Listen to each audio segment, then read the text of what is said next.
Le journal avec Cheikh Tidiane Diao, avec cette forte actualité, Touba submergé par des eaux de pluie.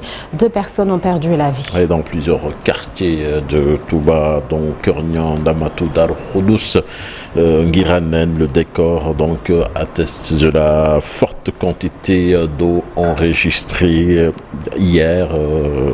Les familles sont obligées de cohabiter avec des eaux de pluie. Ces inondations ont occasionné d'énormes dégâts dans la cité religieuse et des personnes également décédées. On voit cela dans ce récit signé Pabalagay. 2 décès, un décor sinistre, plusieurs quartiers envahis par les eaux. La ville sainte de Touba étouffe après les fortes pluies enregistrées dans la nuit du lundi au mardi. 140 mm de pluie du jamais vu. La liste des populations sinistrées est difficile à dresser à l'heure actuelle. Ce qu'il faut retenir est que les quartiers Ndamatou, Touba Mosquée, Kernian, où le drame s'est produit ce matin à la suite d'un effondrement d'une partie d'un bâtiment R+1, Nguélémou, Marché Ocas, Gouiziar, où une adolescente de 10 ans a perdu la vie dans les eaux, Guédé, entre autres quartiers, n'ont que leurs yeux pour constater les énormes dégâts causés par les eaux. Les autorités locales impuissantes interpellent les autorités étatiques pour un renforcement du dispositif d'évacuation des eaux et de l'assainissement de la ville sainte de Touba. Face à une situation inédite, le ministre de l'Hydraulique et de l'Assainissement, Cheikh Tidiane Diao, est attendu dans la ville sainte de Touba pour s'inquiéter de la question et la prise en charge des sinistrés qui vivent des moments difficiles dans leurs concessions, toujours occupées par les eaux. 2 personnes ont perdu la vie à cause de ces inondations. Il s'agit de Samba Diallo, c'est un commerçant guinéen. L'autre victime est une fillette de 5 ans retrouvée noyée au marché Ocas. Le ministre de l'Hydraulique et de l'Assainissement qui s'est rendu chez le Khalif général des Mourides a promis de mettre en place son dispositif transitoire pour libérer les maisons englouties par les eaux. Il a quand même dégagé ses responsabilités à propos de cet hivernage en disant que ce n'est pas leur hivernage. Vous l'entendrez certainement dans le journal en Wolof. Et puis Abdoulaye Kharma, le sous-préfet de Ndam sur le terrain également. Il souligne que les autorités sont saisies pour renforcer le dispositif de soutien.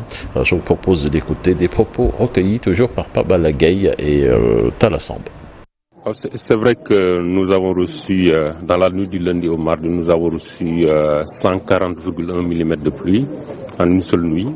Cela a occasionné vraiment des inondations dans beaucoup de quartiers de la ville sainte de Touba, avec malheureusement un immeuble qui s'est effondré et qui a occasionné, n'est-ce pas, une perte en vie humaine d'un certain Samba Diallo, un Foutanké qui était venu ici à Touba pour travailler et qui malheureusement a rendu l'âme des suites, n'est-ce pas, de cet effondrement-là. Nous avons constaté aussi qu'il y a beaucoup de rues qui sont complètement inondées, beaucoup de quartiers également, et nous avons fait avec le maire le tour de la ville pour nous rendre compte de l'état de la situation au niveau de toute la commune. Mais on s'est rendu compte que les inondations sont sont extrêmement difficiles autour de la mosquée et au niveau des maisons des fils de Serigne Touba.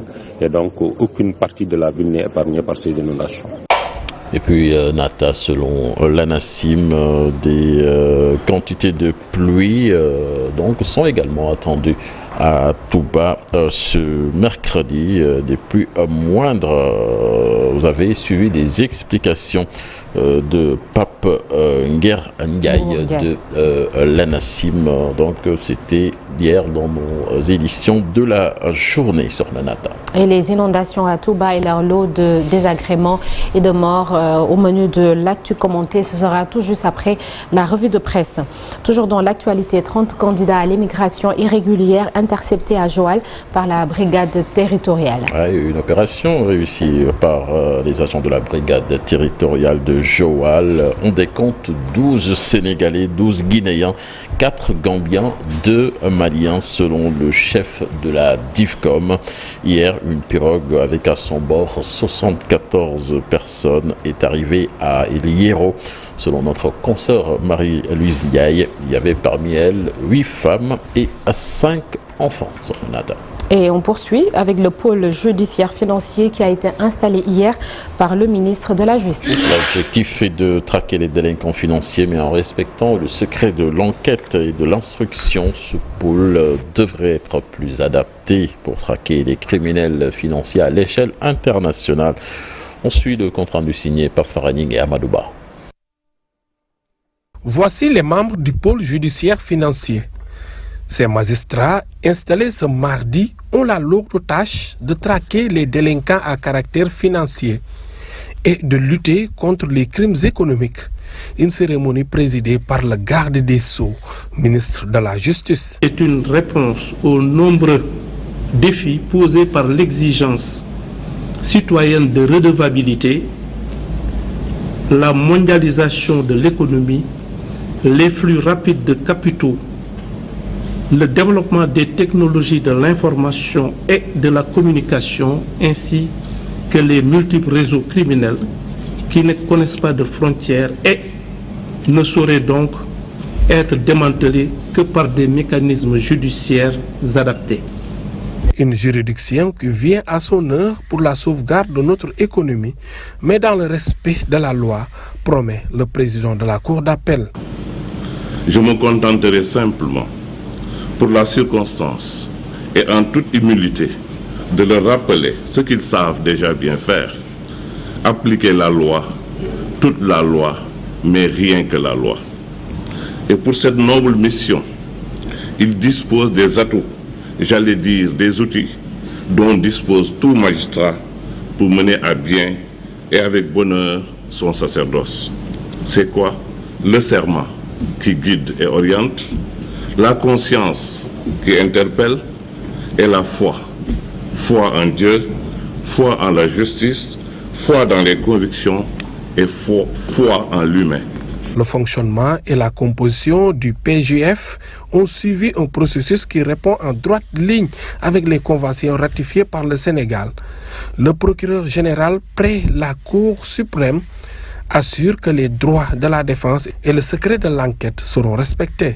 Vous garantirez aussi le respect du secret des enquêtes et le respect de l'instruction pour éviter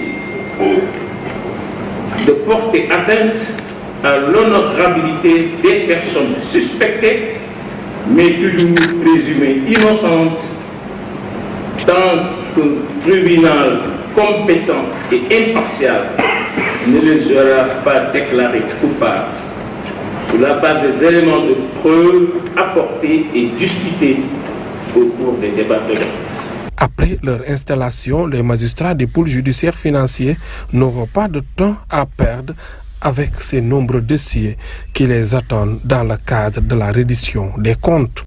Pinata pour terminer, Gaston Etienne Madera, inhumé ce mercredi. Ce sera au cimetière Saint-Lazare de Béthanie. La levée du corps donc est prévue à 9h. Ce sera à l'hôpital principal. Le band manager du Super Étoile, rappelons-le, est décédé le 12 septembre dernier. Merci beaucoup, cher Tidiane. Rendez-vous tout à l'heure pour la version Wolof de l'actualité nationale. Ce sera sous forme de brève. Alors, toujours dans la première partie, vous vous souvenez certainement de ce tragique accident survenu en mer au large de l'île aux Sarpents. C'était en 2019, le 17 septembre plus précisément. Et le lendemain, le 18, les victimes ont été inhumées. 4 personnes ont perdu la vie dans le naufrage de la pirogue. Une excursion qui a viré au cauchemar. On en parle dans Un jour au Sénégal, Un jour dans le monde.